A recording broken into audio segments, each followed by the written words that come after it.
Assalamualaikum warahmatullahi wabarakatuh. Alhamdulillahi wa kafa wassalatu wassalamu ala rasulil mujtaba sayyidina wa habibina wa syafi'ina wa maulana Muhammadinil Mustafa wa ala alihi wa sahbihi ahli sidqi wal wafa thumma ala kulli man ittaba'al huda.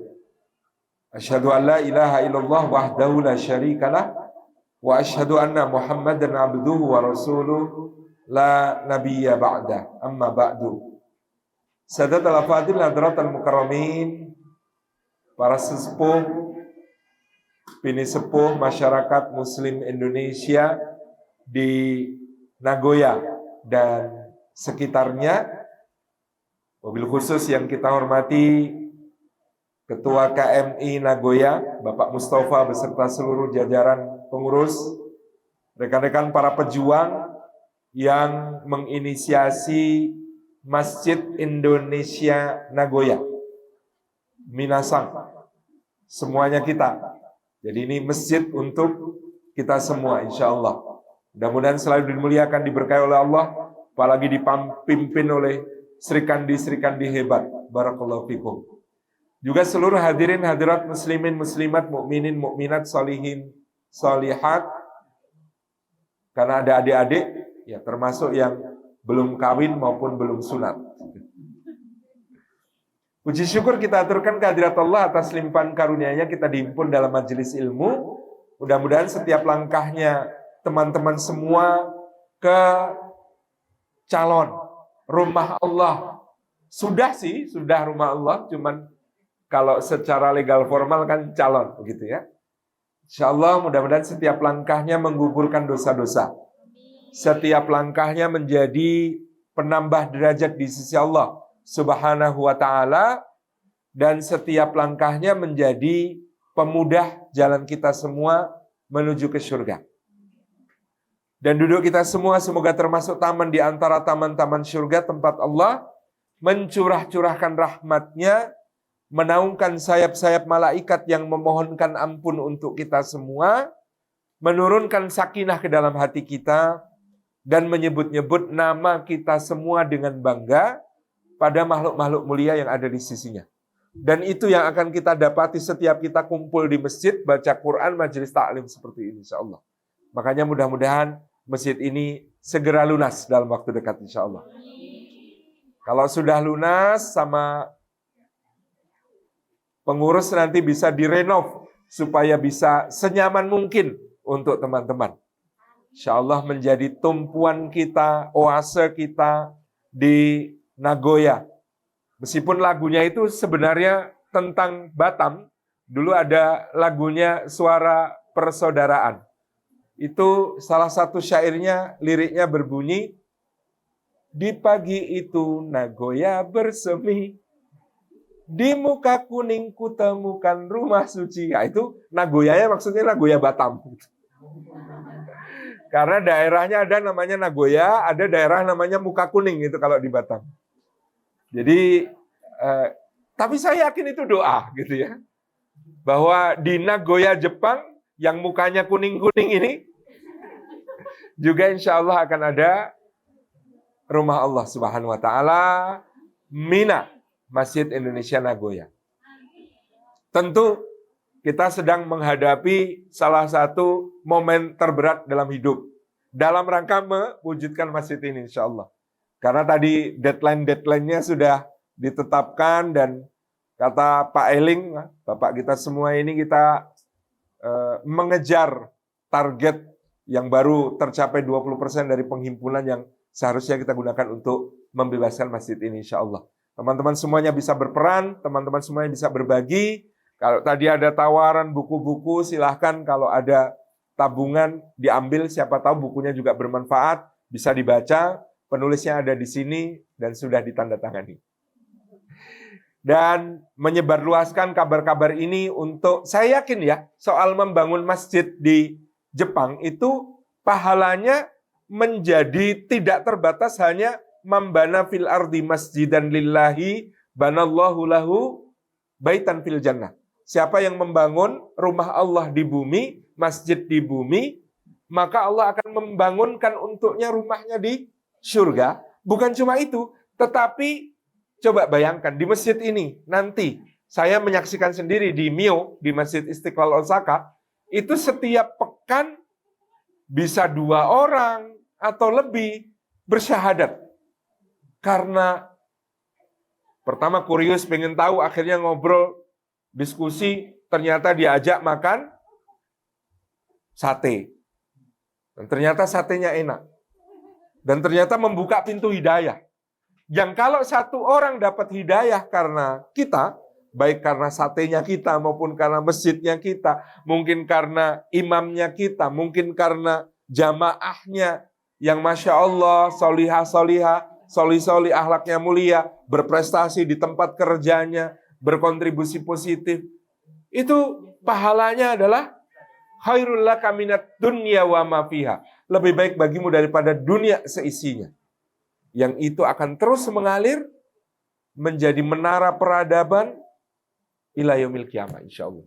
Jadi saya yakin meskipun ini adalah momen terberat dalam hidupnya panitia pengadaan Mina Masjid Indonesia di Nagoya ini, insyaallah kita akan lewati bersama-sama dan kita akan wujudkan bersama-sama, kita akan jadikan ini sebagai syiar kita semua. Suatu hari Nabi Shallallahu Alaihi Wasallam bersandar di pangkuan ibunda kita Aisyah radhiyallahu anha. Dan di saat itulah ibunda kita Aisyah itu bertanya kepada beliau Sallallahu Alaihi Wasallam, ya Rasulullah, adakah hari bagimu yang lebih berat daripada hari Uhud? Aisyah bertanya, adakah hari bagimu yang lebih berat daripada hari Uhud? Aisyah sedang bertanya kepada Nabi Sallallahu Alaihi Wasallam momen terberat dalam hidup beliau.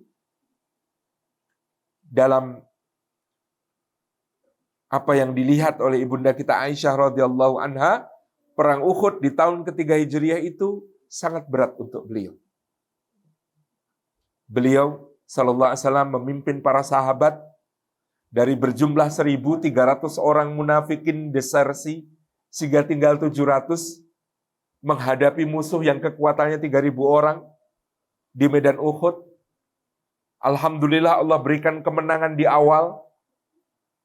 Tetapi karena pasukan pemanah yang ada di atas bukit yang berjumlah 70 orang yang diberikan pesan penting, jangan turun apapun yang terjadi tanpa perintah langsung dari Rasulullah Sallallahu Alaihi Wasallam, tergoda ketika pasukan yang di bawah mulai mengumpulkan benda-benda rampasan perang. Ada yang dapat pedang, pedangnya bagus, gitu ya.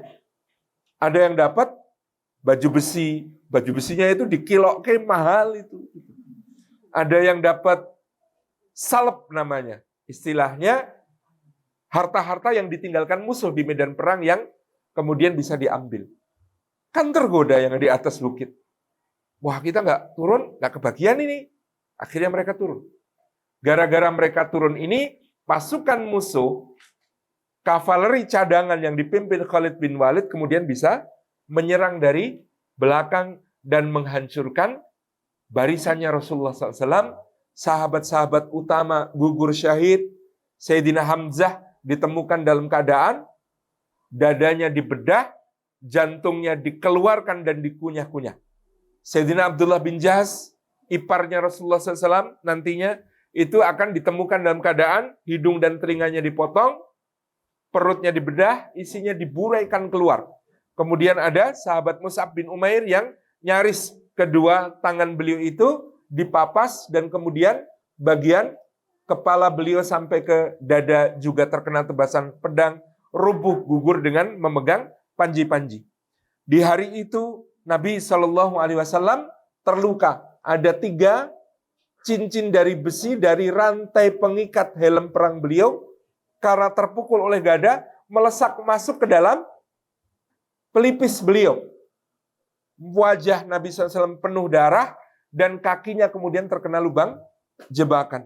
Dalam keadaan yang sakit, bersusah payah, dalam keadaan yang sangat parah. dalam keadaan yang sangat memilukan seperti itu, ibunda kita Aisyah bertanya, adakah hari yang lebih berat bagimu daripada hari Uhud? Kira-kira apa jawabannya? Ada. Hari yang lebih berat dari Uhud terjadi di kehidupan Rasulullah SAW pada tahun ke-11 kenabian, ketika beliau berada di Makkah. Di tahun ke-11 itu baru saja selesai pemboikotan yang dilakukan oleh orang-orang Quraisy. Pada saat itu mereka menuliskan perjanjian yang digantungkan di dalam Ka'bah, berbunyi, kami seluruh bangsa Quraisy dari berbagai sukunya bersepakat tidak akan menjual atau membeli dari dan kepada Muhammad, para pengikutnya, juga keluarganya, yakni Bani Hashim dan Bani Muthalib. Tidak akan utang piutang, pinjam meminjam, gade menggade ataupun hubungan muamalah lainnya. Tidak akan pula menikahi perempuan di antara mereka dan tidak akan menikahkan perempuan di antara kami dengan laki-laki di antara mereka. Perjanjian itu dibuat dengan sangat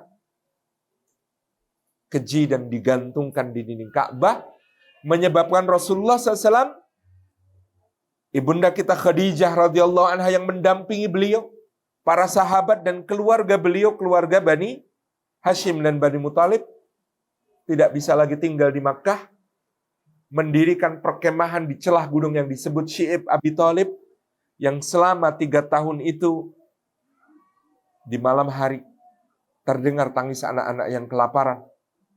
Di siang hari orang tua meratap menguburkan anak-anaknya yang meninggal dunia karena kelaparan dan sakit. Yang selama 3 tahun itu diceritakan Sa'ad bin Abi Waqqas, kami merendam tongkat-tongkat kami supaya empuk. Lalu tongkat-tongkat itu kami gigit-gigit sekedar untuk mengganjal perut. Kami memanaskan tulang-tulang dan juga kulit-kulit binatang supaya bisa dimakan lagi. Dari tulang yang sudah kering, mungkin ada sumsum yang bisa dikeluarkan. Dari kulit-kulit itu yang direbus, kemudian bisa empuk, bisa dibuat masakan yang berkuah. Begitu beratnya hari-hari itu.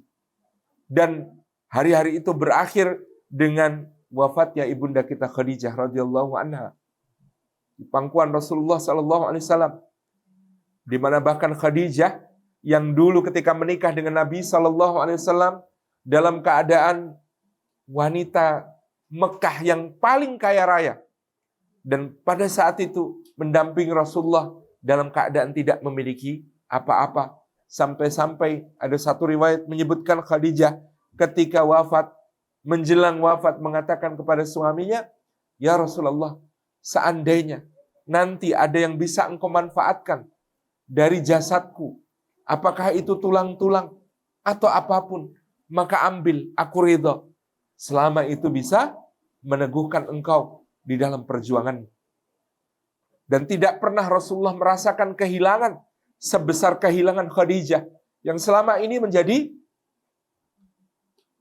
peneguh beliau, yang menghibur beliau dikala seluruh kota Makkah menyakiti beliau, yang membesarkan hati beliau ketika seluruh kota Makkah mengecam, mengatai beliau sebagai gila, mengatai beliau sebagai dukun, mengatai beliau sebagai tukang sihir, mengatai beliau sebagai penyair. Maka Khadijah yang selalu mengatakan, ya Rasulullah, Allah tidak akan pernah meninggalkanmu karena engkau selalu menyambung silaturahim, karena engkau selalu menyantuni anak yatim, karena engkau senantiasa membela orang-orang yang lemah, dan engkau senantiasa memelihara orang-orang fakir. Khadijah yang tidak pernah meninggalkan beliau di saat paling berat sekalipun. Di tahun itu wafat. Sebagaimana pula paman beliau, Abu Thalib, meninggal dunia. Paman yang meskipun sampai akhir hayatnya tidak sempat bersyahadat, tetapi menjadikan dirinya sebagai perisai melindungi dakwahnya Rasulullah Sallallahu Alaihi Wasallam. Yang orang-orang Quraisy pernah membawa seorang pemuda yang tampan, cerdas, penyair ulung, hebat berkuda dan memanah, namanya Walid bin Mughirah. Lalu mengatakan kepada Abu Talib, wahai Abu Talib, berikan anakmu itu, yakni Muhammad, kepada kami. Kami akan berikan anak ini yang diimpikan semua ayah dan semua mertua kepadamu.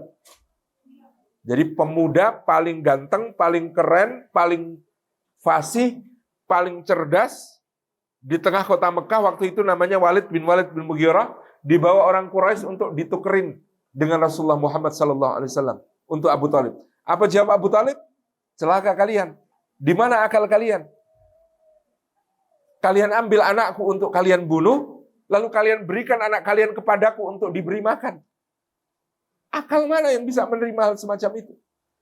Ketika orang-orang Quraisy datang kepada Abu Talib untuk mengatakan, wahai Abu Talib, sudahlah, jangan ganggu kami. Kalau engkau ingin tetap memelihara hubungan baik dengan kami, jangan biarkan Muhammad mencela Tuhan-Tuhan kami. Jangan biarkan Muhammad menghina agama kami. Maka sang paman mengatakan, anakku, aku ini sudah tua. Tolong jangan bebani aku dengan apa yang tidak sanggup aku tanggung.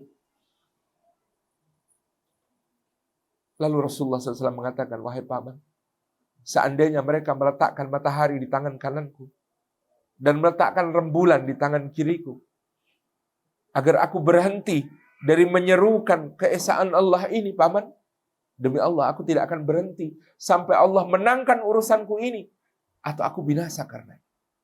Maka sang paman mengatakan, baik anakku, lanjutkan apa yang kau mau. Aku dengan tubuh ringkihku ini, dengan sisa umurku ini akan selalu berdiri untuk melindungimu.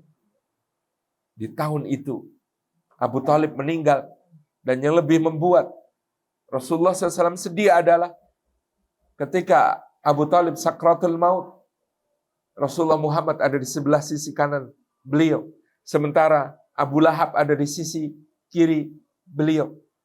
Dan Abu Lahab terus membisikkan, jangan sampai engkau mengkhianati agama nenek moyang kita. Jangan sampai engkau meninggalkan ajaran leluhur kita. Jangan sampai engkau mengkhianati sesembahan-sesembahan kita.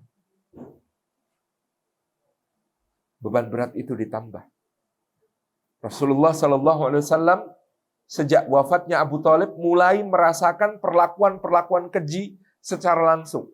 Sehingga di tahun ke-11 itu mulai ada yang berani menjerat leher Rasulullah SAW ketika beliau sedang rukuk di depan Ka'bah. Dan ada yang berani menginjak kepala beliau SAW ketika beliau sedang sujud di depan Ka'bah. Dan pada tahun itu ada yang mulai berani membawa sisa sembelihan unta yang isinya adalah isi jeruan-jeruan busuk ketika Rasulullah SAW sedang sujud di depan Ka'bah itu ditumpahkan ke kepala dan punggung beliau Sallallahu Alaihi Wasallam. Sampai satu hari beliau mengalami itu, beliau sedang sujud, dituangi kotoran unta di kepala dan punggungnya, maka beliau tidak tahan, tidak mampu untuk mengangkat kepala karena besarnya penghinaan itu. Lalu datang putri kecilnya Fatimah binti Rasulullah Sallallahu Alaihi Wasallam. Fatimah kemudian membersihkan semua kotoran di punggung dan kepala ayahnya, mengelapnya dengan air dan kain sampai bersih. Kemudian dia dengan tangis membangunkan ayahnya dan mengatakan, wahai ayah, bangunlah, pulanglah. Tak akan kubiarkan orang-orang itu melakukan ini lagi kepadamu. Ayo ayah pulang. Melihat Fatimah menangis, Rasulullah menghapus air matanya dan mengatakan, tenanglah nak, Allah akan selalu menjaga ayah. Allah akan selalu menjaga ayah. Dan kejadian seperti itu berulang terjadi. Ditambah lagi kepedihan di hati Rasulullah SAW adalah menyaksikan sahabat-sahabat beliau disiksa dan beliau tidak bisa berbuat apa-apa untuk menolong mereka. Karena tidak ada yang bisa membenarkan. Beliau membela mereka. Keluarga Yasir, sang ayah, disalib sampai mati oleh Abu Jahal dan kawan-kawan. Istrinya Sumayyah menjadi syahidah pertama dalam Islam karena ditusuk dengan tombak tembus dari selangkangan sampai kepala beliau radhiyallahu anha. Anaknya disiksa dengan keji sampai terpaksa mengeluarkan kalimat kekufuran karena dipaksa oleh orang-orang kafir itu. Dan Rasulullah SAW hanya bisa menatap dari kejauhan dan mengatakan, "Isbir ya ala Yasir, fa inna lakumul jannatal masir." Sabar, wahai keluarga Yasir, sesungguhnya tempat yang dijanjikan untuk kalian adalah surga. Dan itu yang lebih berat di dada Rasulullah. Daripada beliau disakiti, beliau lebih tidak tahan melihat para sahabatnya disiksa, tapi beliau tidak bisa menolong. Karena mereka beriman kepada beliau. Dan Khabbab ibnul Arat yang dipanggang oleh Abu Jahal sampai punggungnya melepuh di atas tempat biasa digunakan untuk melelehkan besi. Dan Khabbab bercerita, tidaklah api di bawah itu padam, melainkan karena lepuhan-lepuhan di punggungnya akhirnya pecah dan menetes-neteskan cairan dari bengkak-bengkaknya itu untuk memadamkan apinya. Demikian pula kita sudah kenal apa yang dialami oleh Bilal dan juga para sahabat yang lain. Kepedihan Rasulullah SAW yang bertambah-tambah itu dikuatkan dengan keadaan bahwa di tahun ke-11 itu seakan-akan dakwah beliau mentok. Beliau menatap ke seluruh kota Mekah dan rasa-rasanya tidak ada lagi satupun orang yang bisa diajak untuk masuk Islam. Di tahun ke-11 itu rasa-rasanya sudah tidak ada lagi orang Quraisy yang bisa diajak untuk masuk Islam. Tidak ada lagi penduduk Mekah yang bisa diajak untuk beriman. Sama sekali tidak ada. Maka di hari-hari itu beliau memikirkan, kemana aku harus menyampaikan dakwah lagi. Akhirnya beliau terpikir untuk menuju ke satu kota yang ada di sebelah tenggara kota Mekah. 92 km jauhnya. Dan kalau teman-teman nanti diberi kesempatan menjadi tamu Allah dan berkesempatan mengunjungi kota yang namanya Taif, teman-teman akan lihat rute perjalanan Rasulullah ke kota itu. Gunung batu yang begitu terjal di mana-mana dengan jalan yang begitu sempit di berbagai sudut. Naik turun mendaki dan begitu berat medannya. Dan Rasulullah SAW menempuh jalan itu. Dengan harapan ke kota Taif akan ada orang yang mau menerima dakwahnya. Sampai di kota Taif, beliau mendatangi di hari pertama itu 3 rumah pemimpin kota Taif. Namanya Abdul Yalail bin Amr, Abdul Kilal bin Amr, dan Mas'ud bin Amr. Pemimpin yang pertama namanya Abdul Yalail bin Amr. Begitu Rasulullah datang, dia langsung menutup pintunya dan mengatakan, "Tirai Ka'bah tersobek, wahai Muhammad. Kalau sampai Allah membangkitkan Rasul, aku tidak percaya sama sekali kepadamu. Dan lisanku ini tidak patut bicara dengan pendusta." Rasulullah diusir dengan begitu kasar. Orang kedua, Abdul Kilal bin Amr. Ketika ditemui oleh Rasulullah SAW, dia mengatakan, "Wahai Muhammad, aku tidak mau bicara denganmu. Aku tidak mau bicara denganmu. Karena kalau engkau seorang nabi, seorang rasul, aku takut mendustakan nabi dan rasul dan kena adab. Tapi kalau engkau seorang pendusta, dan aku yakin ini yang lebih tepat, lisanku ini terlalu mulia untuk bicara dengan seorang pendusta. Pergi." Orang ketiga, Mas'ud bin Amr, dia datang. Ketika Nabi SAW menyampaikan apa yang harus disampaikan dari risalah Allah tentang Tauhid dan Al-Quran, maka Mas'ud bin Amr mengatakan, "Nabi, kamu tidak ada sama sekali kualifikasi untuk ngaku Nabi, wahai Muhammad. Kalau ada Nabi yang diutus oleh Allah, pasti Nabi itu kalau bukan aku, Mas'ud bin Amr di Taif, Walid bin Mughirah yang di Mekah itu lebih pantas daripada kamu untuk jadi Nabi." Maka Rasulullah kemudian keluar dari rumah ketiga pemimpin ini. Beliau mendatangi orang-orang di kota Taif. Dari pagi sampai petang, satu demi satu. Atau dalam kumpulan-kumpulan. Beliau tawarkan Islam kepada mereka. Tapi ada yang meludahi beliau. Ada yang memukul beliau. Ada yang mendorong-dorong beliau. Mengusir beliau. Dan beliau tidak menyerah. Hari kedua beliau lakukan lagi hal yang sama. Dan beliau tidak menyerah meskipun lagi-lagi diludahi, dipukul, didorong-dorong. Sampai hari ketiga. Hari ketiga. Beliau teruskan dakwah itu. Dan tiba-tiba di hari ketiga penduduk berkumpul banyak sekali. Mereka sepakat untuk mengusir Rasulullah SAW. Beliau dikejar-kejar. Beliau dilempar dengan batu. Kemudian batu itu mengenai betis beliau SAW. Sementara Ammar bin Yasir dan Zaid bin Harisah yang menyertai beliau pada saat itu juga tak luput dari luka-luka. Ketika luka Rasulullah mengucurkan darah, di saat itu malaikat Jibril alaihissalam berbisik di telinga beliau sallallahu alaihi wasallam, "Wahai Rasulullah, demi Allah, jika sampai darahmu menetes membasahi bumi, maka Rabbmu Jalla wa'ala, Allah akan murka, kaum ini pasti akan diadab oleh Allah. Kaum ini pasti akan dibinasakan oleh Allah." Maka apa yang terjadi? Nabi SAW membekap luka itu. Memegangi erat-erat. Supaya jangan sampai ada darah yang menetes jatuh ke bumi. La wa Rabbi ya Jibril. Tidak, demi Allah wahai Jibril. Aku ingin diutus untuk menjadi pembawa rahmat. Aku tidak ingin diutus untuk menjadi penyebab azab. Terpincang-pincang beliau bersama kedua sahabatnya. Akhirnya melindungkan diri ke sebuah kebun anggur. Di kebun anggur itu, beliau bersandar dan mengadahkan tangan ke langit kemudian berdoa. Teman-teman tahu apa doa Rasulullah di momen terberat itu? Allahumma inni asku ilaik. Ya Allah, hanya kepada Engkau aku mengadu. Hanya kepada Engkau aku mengadukan.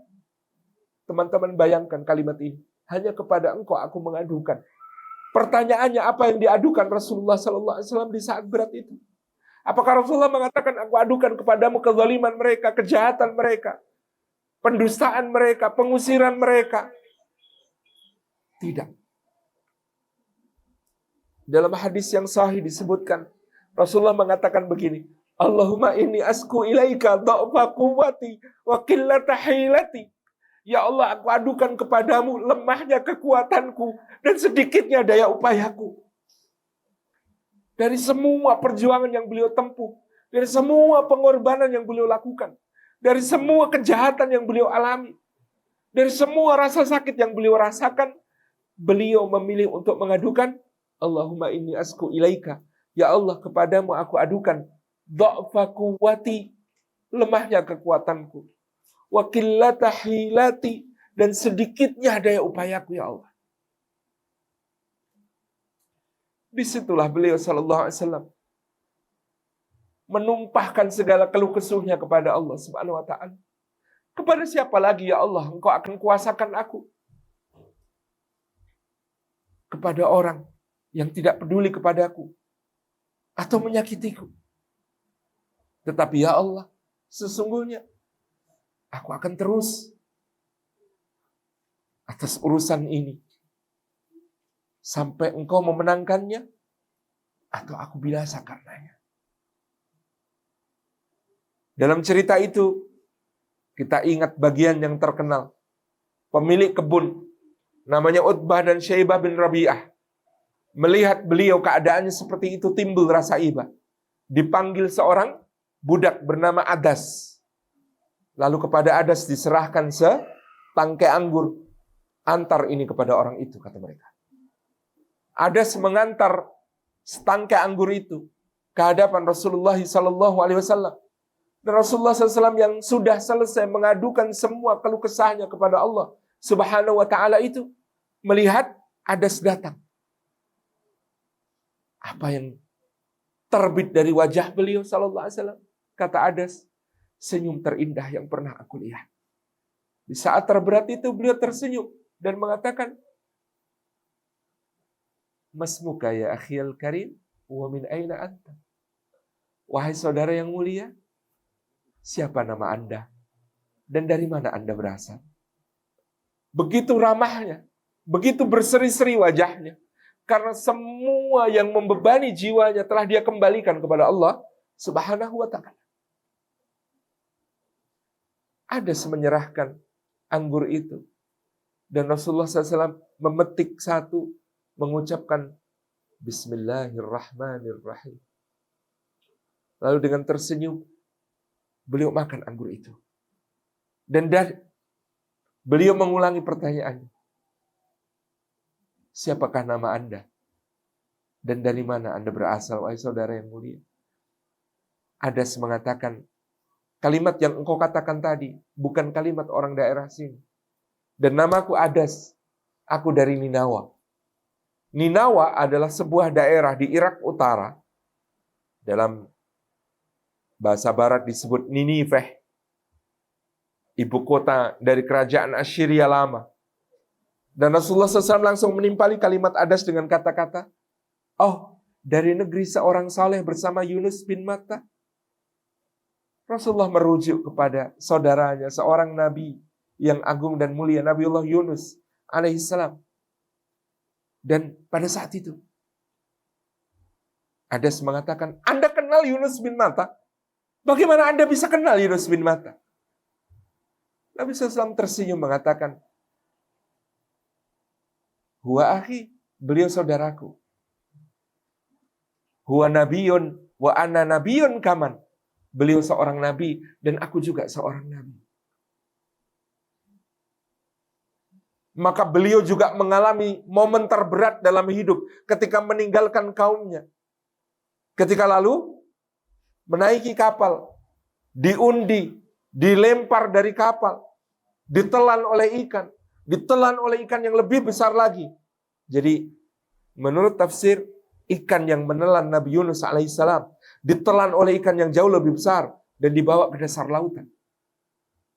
Ketika Nabi mengatakan, Ana nabiyun kaman, saya juga nabi seperti beliau. Beliau menyadari setiap nabi juga mengalami momen terberatnya di dalam hidup.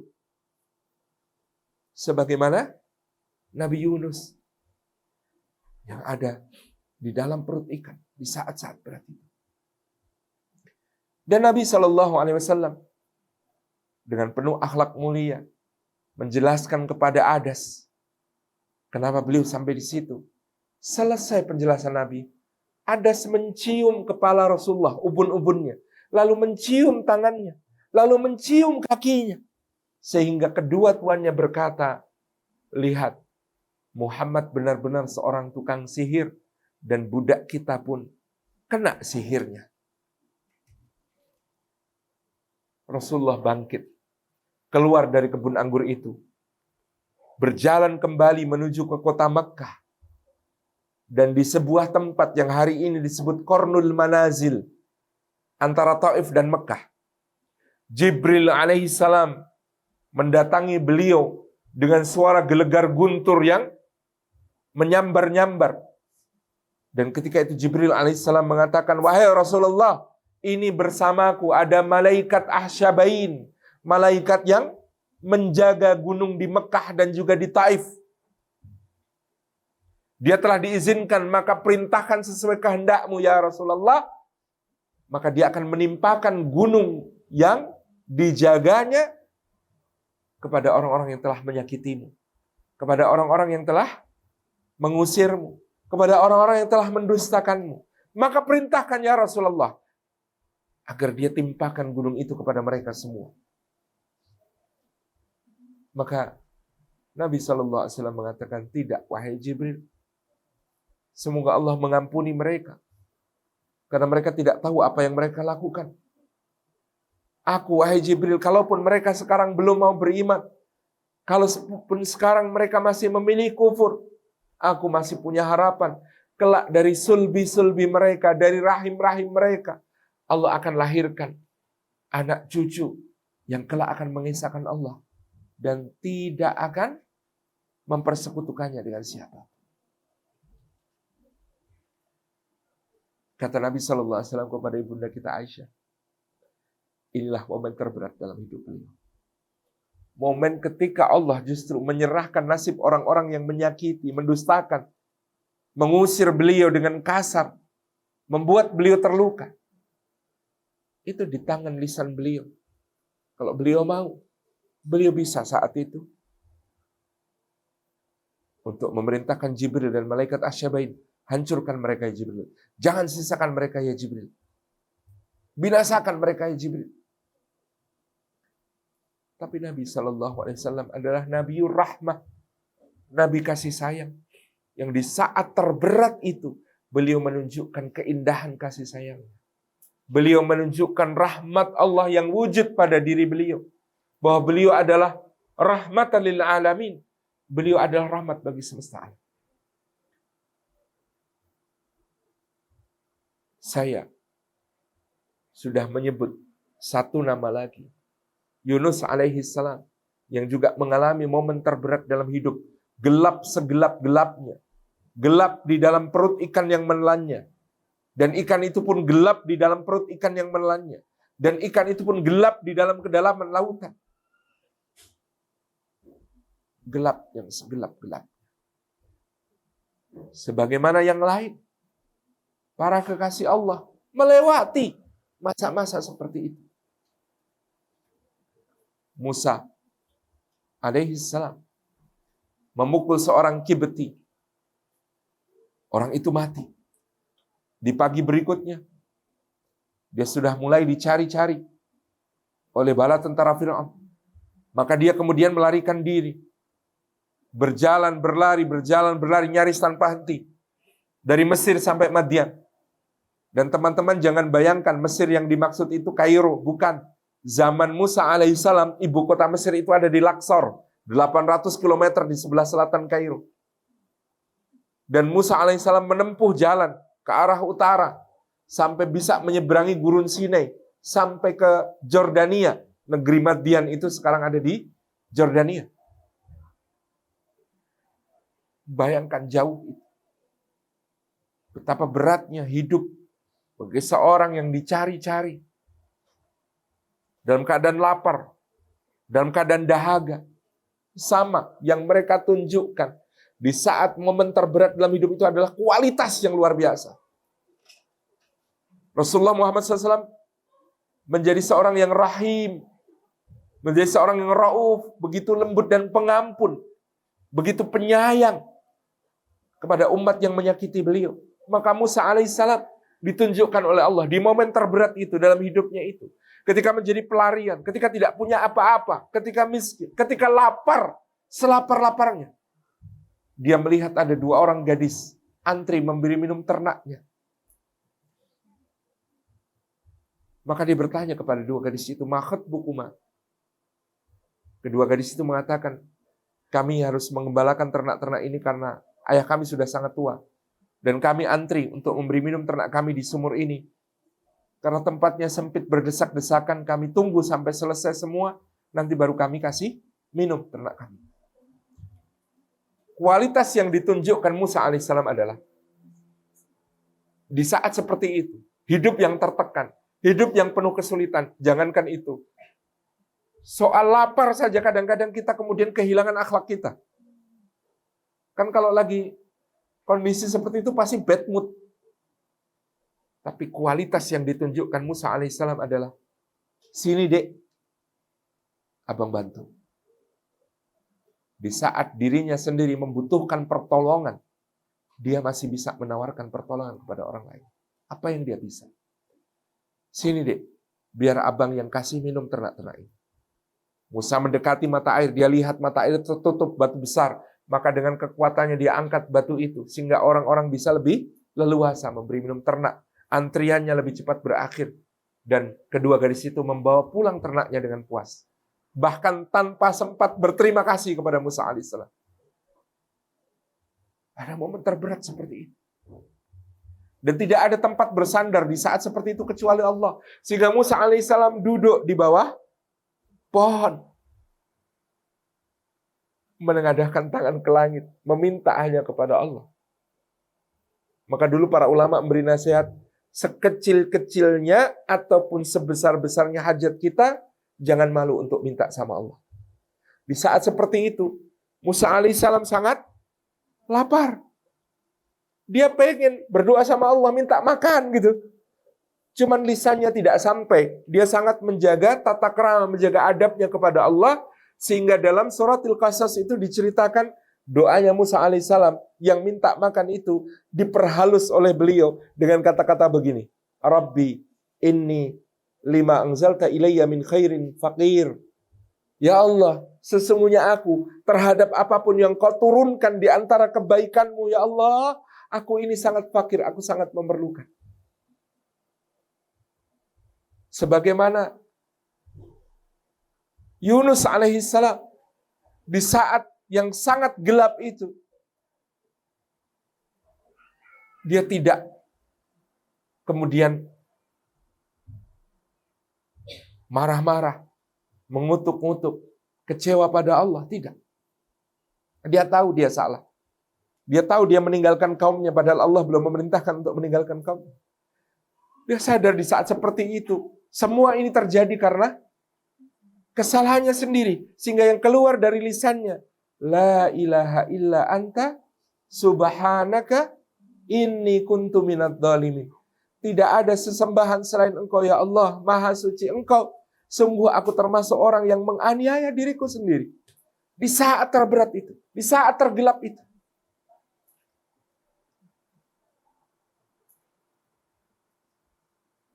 Dan tidak hanya mereka. Kalau kita mau mengambil seorang tokoh perempuan, bayangkan seorang gadis, keluarganya keluarga suci dan mulia. Dia beribadah di tempat yang paling suci dan mulia, di Baitul Maqdis. Dibuatkan mihrab di bawah pengawasan seorang nabi yang mulia, yang merupakan pamannya sendiri, yakni Zakaria alaihissalam. Gadis ini Maryam al-Batul, dijuluki sebagai gadis ahli ibadah, gadis yang sangat taat. Lalu datang kepadanya ujian terberat dari Allah, momen terberat dari Allah, ketika kemudian dia hamil tanpa disentuh oleh seorang lelaki. Di saat yang berat itu, dia menghindarkan diri dari pandangan manusia. Dia takut apa yang dialami dirinya itu membuat orang berdosa. Karena mungkin memfitnah, karena mungkin mengatakan yang tidak pantas, karena mungkin mencaci maki, karena mungkin menuduh-nuduh. Dia menghindarkan diri ke arah lain. Di saat seperti itu dia terpikir bagaimanapun anak ini akan lahir. Dan yang paling dia khawatirkan bukan dirinya, tetapi orang bisa berdosa gara-gara dia. Sehingga dari lisannya yang keluar adalah, Ya laitani mittu qabla hadza wa kuntu nasyam mansiya. Aduhai, seandainya aku mati saja sebelum ini, dan aku menjadi sesuatu yang tak berharga lagi dilupakan, maka itu akan lebih baik. Orang-orang ini mengalami momen-momen terberat yang luar biasa. Dan Rasulullah Muhammad SAW dengan detailnya tadi. Maka di saat seperti itu yang dia berikan adalah akhlak, keampunannya, pasrahnya kepada Allah, mengadukan semuanya kepada Allah. Yang dialami Musa, hal berat, momen yang sangat-sangat pahit. Dan dia mengadahkan tangan ke langit, meminta kepada Allah, berdoa. Rabbi inni lima anzalta ilayya min khairin faqir. Ya Allah, sungguh aku terhadap apapun di antara kebaikan yang Engkau turunkan kepadaku, aku sangat fakir. Aku sangat memerlukan. Yunus alaihissalam menyadari kesalahannya.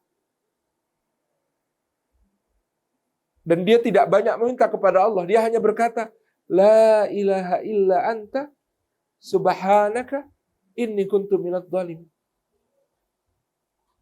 Dan Maryam, dia menghindarkan diri, dan di momen terpahit itu dia mengucapkan, Ya laitani mittu qabla hadza wa kuntu nasyam mansiya. Apa yang akan aku alami ini bisa membuka pintu dosa bagi orang, ya Allah. Seandainya aku mati saja sebelum ini dan aku menjadi sesuatu yang dilupakan lagi, tidak berarti. Semua orang ini berada dalam titik nadir yang paling berat. Dan Anda tahu, di saat-saat seperti itulah Allah juga menyiapkan anugerah-anugerah terbesar. Di saat momen terberat dalam hidup itulah Allah pasti menyiapkan hadiah yang paling indah. Maka pada suatu malam Muhammad sallallahu alaihi wasallam didatangi oleh Jibril dan Mikail alaihi wassalam, dituntun menuju ke sumur Zam-Zam. Dibedah dadanya, dikeluarkan isinya. Kemudian jantung beliau dibasuh dengan Zam-Zam. Dan malaikat berkata, keluarkan segala sedih dan khawatirnya. Masukkan ke dalam dadanya segala optimisme dan juga keridhaannya, kelapangan hati. Dan dengan itu, malam itu Muhammad sallallahu alaihi wasallam berangkat untuk perjalanan paling indah dalam kehidupannya. Perjalanan Isra dan Mi'raj. Dengan burak di antar Jibril alaihissalam menuju ke Masjidil Aqsa. Dengan hewan yang kecepatannya, dengan makhluk yang kecepatannya seperti kecepatan cahaya. Sampai di Masjidil Aqsa, beliau dipertemukan dengan 124.000 nabi dan 315 rasul yang pernah diutus sebelum beliau. Dan beliau dipersilakan menjadi imam untuk mereka. Dan sesudah itu, Allah mempersilakan beliau bermi'raj. Take off dari Masjidil Aqsa. Tidak lagi mengendarai burak, karena burak terbatas. Sedangkan Rasulullah akan menembus batas. Menuju ke Sidratil Muntaha, menghadap kepada Allah subhanahu wa ta'ala. Menyaksikan tanda-tanda kebesaran Allah yang luar biasa. Bertemu dengan Adam alaihissalam di langit pertama. Bertemu dengan Yahya dan Isa di langit kedua. Bertemu dengan Nuh alaihissalam di langit ketiga. Bertemu dengan Idris alaihissalam di langit keempat. Terus naik, bertemu Sayyidina Yusuf, Sayyidina Musa, Sayyidina Ibrahim alaihissalam di langit ketujuh. Dan sampai ke hadapan Allah subhanahu wa ta'ala. Menerima hadiah langsung dari Allah. Ketika Rasulullah berkata, At-tahiyatul mubarakatus salawatut thayyibatu lillah. Segala penghormatan, segala kebaikan, segala keberkahan, segala keagungan, kemuliaan milik Allah. Maka Allah mengucapkan salam kepada beliau. Assalamu alayka ayyuhan nabiyyu wa rahmatullahi wa barakatuh. Salam sejahtera atas wahai Nabi, juga rahmat Allah dan keberkahannya. Dan Nabi SAW tidak pernah melupakan umatnya, sehingga beliau menjawab dengan kata-kata, Assalamu alayna wa ala ibadillahi salihin. Salam sejahtera atas kami dan juga atas hamba-hamba Allah yang saleh semuanya. Dan beliau pulang dengan hadiah yang paling indah, yaitu ibadah salat. Ya, ibadah salat itu tanda keterhubungan hamba dengan Allah. Sehingga kunci pertama dari Rasulullah SAW, kalau kita di momen terberat dalam hidup, salah satu kunci kebaikan tertingginya adalah salat. Wasta'inu bisabri wasalah. Dan mohonlah pertolongan kepada Allah dengan wasilah, bersabar, dan juga dengan salat. Momen terberat pasti melahirkan momen terindah. Demikian pula yang kemudian diperlihatkan oleh Nabiullah Yunus alaihissalam. Di momen terberat itu, beliau mengakui kesalahan. Beliau mengagungkan Allah. Maka ini, sebagaimana Rasulullah juga mencontohkan, ketika di momen terberat, kadang-kadang kita harus menepis terlebih dahulu. Menyalahkan orang, menyalahkan yang lain, menyalahkan makhluk, menyalahkan keadaan, menyalahkan apapun. Tapi kembali kepada Allah dan mengatakan, La ilaha illa anta subhanaka inni kuntu minadh dhalimin. Tidak ada sesembahan selain Engkau ya Allah. Maha suci Engkau. Sungguhnya aku termasuk orang yang menganiaya diriku sendiri. Dan dengan doa itu, teman-teman, Yunus mendapatkan momen terindah dalam hidup. Dia nggak berdoa, ya Allah keluarkan aku dari perut ikan. Enggak.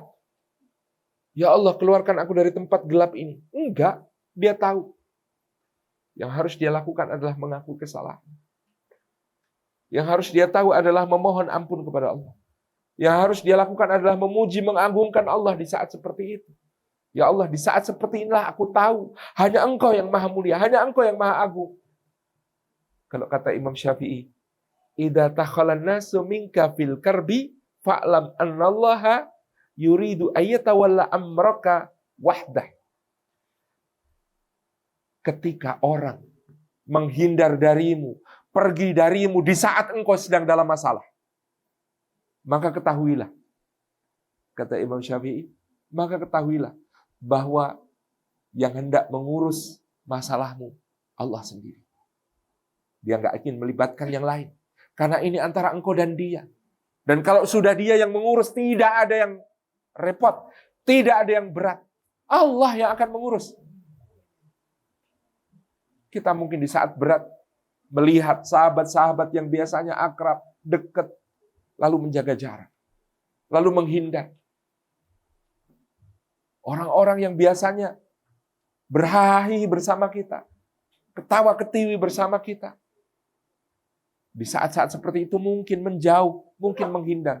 Tapi itu kata Imam Syafi'i artinya Allah yang hendak urus urusanmu sendiri. Gak ingin melibatkan yang lain. Karena ini kemesraan antara engkau dan dia. Dan Nabiullah Yunus yakin itu. La ilaha illa anta subhanaka inni kuntu minadh dhalimin. Apa yang diberikan Allah? Karena Nabi Yunus mengakui kesalahan. Karena Nabi Yunus memohon ampunan. Karena Nabi Yunus mengagungkan Allah itu. Dia dikeluarkan dari perut ikan itu. Terdampar di tepi pantai. Bukan sembarang pantai. Di pantai itu tumbuh pepohonan yang menaungi dia. Membuat luka-lukanya. Rasa sakitnya semuanya akhirnya pulih.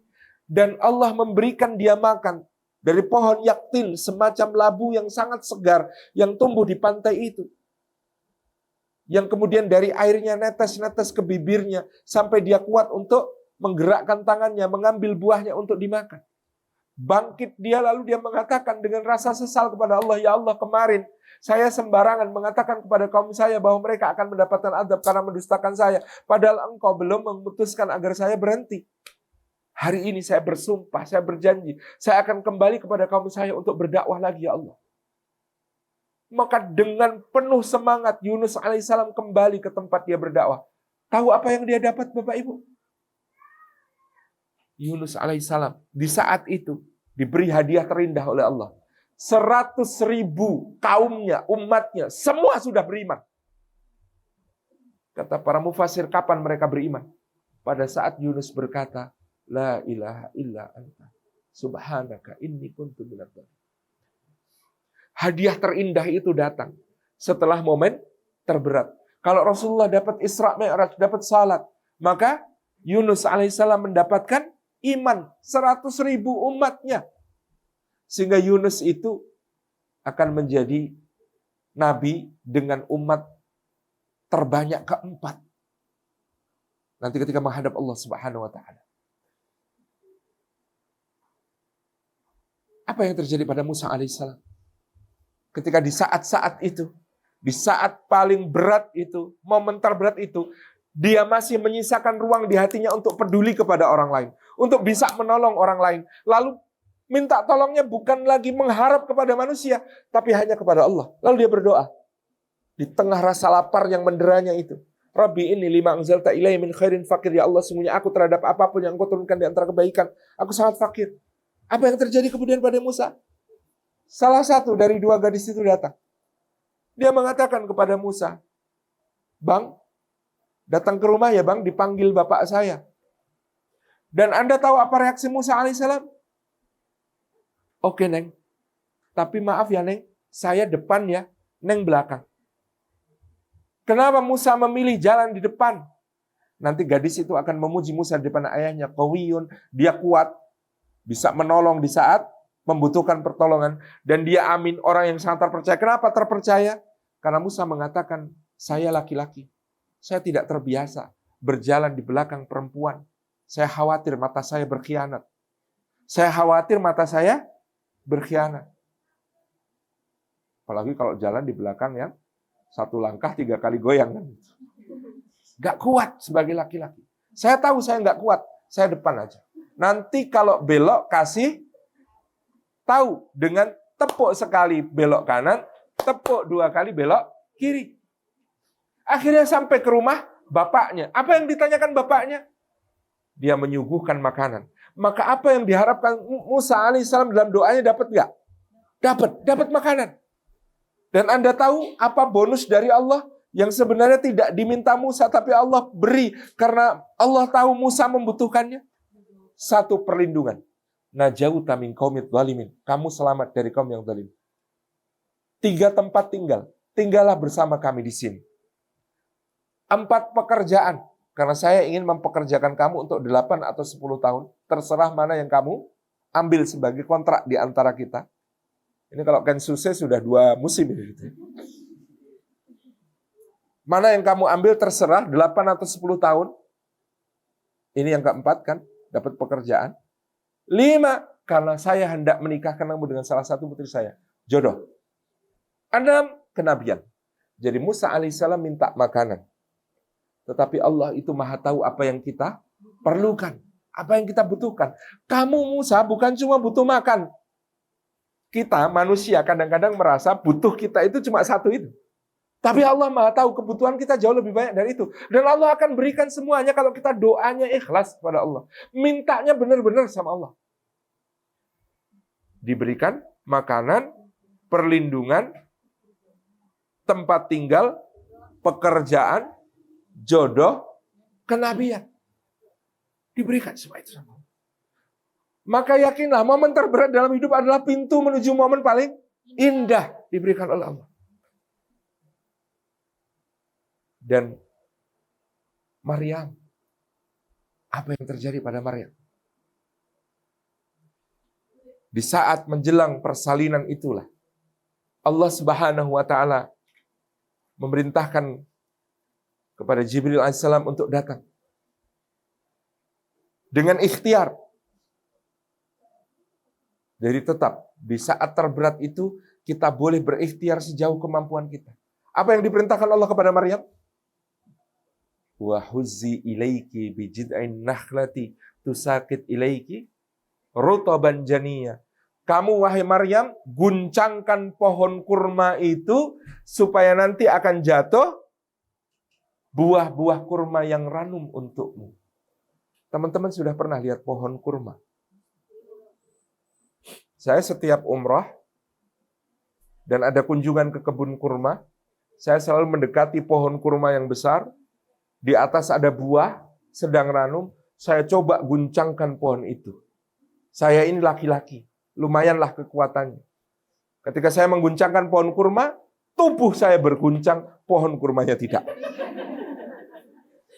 Bisa dibayangkan Maryam lagi persalinan, habis perdarahan, luar biasa, diminta Allah untuk mengguncangkan pokok pohon kurma supaya kurma ranumnya jatuh. Itu kurma matang, kurma busuk aja nggak jatuh. Apalagi kurma ranum. Jadi apa maksud ikhtiar? Tunjukkan kesungguhan kepada Allah. Apakah solusi datang dari ikhtiar kita? Enggak, sebenarnya ya Allah berkenan untuk menjatuhkan buah kurma itu tanpa digoncang Maryam pun bisa jadi jatuh. Karena memang Allah memerintahkan untuk jatuh. Jadi ikhtiar itu jalan kita untuk menunjukkan kesungguhan kepada Allah. Solusinya sebenarnya di tangan Allah, bukan di tangan ikhtiar kita. Itu yang dilakukan oleh Maryam di saat terberat dalam hidup. Dan betul, kurma itu jatuh. Memulihkan tenaganya. Membuat dia percaya diri untuk kembali kepada kaumnya. Membopong bayinya. Yang bayinya kemudian diberikan oleh Allah kemampuan paling istimewa. Ketika orang-orang itu menuding-nuding Maryam. Wanita jalan. Bapakmu itu bukan orang Nah kalau ibumu itu bukan perempuan gatel loh, kok bisa kamu punya anak? Maka Maryam diam. Yang dia tunjuk anaknya. Dan anak itu, bayi itu, yang baru lahir itu, bicara dengan begitu fasihnya. Menjelaskan tentang kedudukannya dan kedudukan ibunya. Hadiah terindah itu datang setelah momen terberat di dalam hidup. Semua hamba-hamba Allah terpilih dalam Al-Quran mengalami itu. Jadi kalau Anda mengalami momen terberat dalam hidup, Anda sedang dipilih oleh Allah untuk menjadi cerita seperti cerita-cerita agung yang ada di dalam Al-Quranul Karim. Anda sedang dipilih Allah untuk merasakan momen-momen terindah. Asalkan kita mengikuti juga suri toladan dari tokoh-tokoh luar biasa ini dalam menghadapi momen-momen terberat di dalam hidup. Saya kira demikian. InsyaAllah kisah tentang menghadapi momen terberat dalam hidup. Kenapa Ustadz gak cerita tentang kisah Ustadz sendiri? Kisah saya terlalu receh dibandingkan kisah-kisah besar dalam Al-Quran ini. Mungkin nanti teman-teman punya cerita sharing, bisa, boleh. Tapi kita yakin, apa yang kita alami, yang kita rasakan itu, tersedia model paling ekstrimnya di dalam Quran. Ada yang momen terberatnya dalam hidup sakit, tapi apa ada yang sakitnya seperti yang dialami Ayub alaihissalam? Anda tahu, Nabi Ayub itu seperti apa kejadiannya? Hari pertama, pertaniannya musnah. Tiba-tiba, panennya hancur, dan tidak ada yang bisa diambil. Hari kedua, ternaknya mati semua. Hari ketiga, anak-anaknya, putra-putrinya wafat satu persatu di pangkuannya. Hari keempat, mulai gatel badan beliau itu. Ketika digaruk, terkelupas kelihatan tulangnya. Mulai bersin, yang keluar darah dan nanah dari bersinnya. Hari berikutnya beliau hanya bisa terbaring. Kemudian mengatakan, Ya Rabbi, sisakan untukku lisanku dan hatiku supaya aku tetap bisa berzikir kepadamu. Berapa lama beliau sakit? Panjang. Tapi di tahun ke-7 istrinya protes. Bang, abang sudah sakit 7 tahun. Abang ini kekasih Allah, Nabi Allah. Kenapa nggak doa minta sembuh, Bang? Sudah 7 tahun dan saya yang dengar dari lisan abang cuma subhanallah walhamdulillah wala ilaha illallah wallahu akbar. Kenapa abang tidak berdoa minta sembuh sama Allah? Kata sang suami, aku malu, Dik. Kenapa malu, Bang? Aku pernah sehat 70 tahun, Dik. Dan sekarang baru sakit 7 tahun. Bukankah kalau aku minta sembuh sekarang itu namanya tergesa-gesa? Coba bayangkan. Di saat-saat terberat dalam hidup, mereka tahu bahwa nikmat Allah yang dianugerahkan kepada mereka pernah jauh lebih besar dibandingkan apa yang mereka rasakan sekarang. Orang-orang mulia ini luar biasa. Dan kita belajar dari mereka. Insya Allah nanti mudah-mudahan kita perkaya dengan diskusi. Saya kembalikan kepada moderator. Assalamualaikum warahmatullahi wabarakatuh.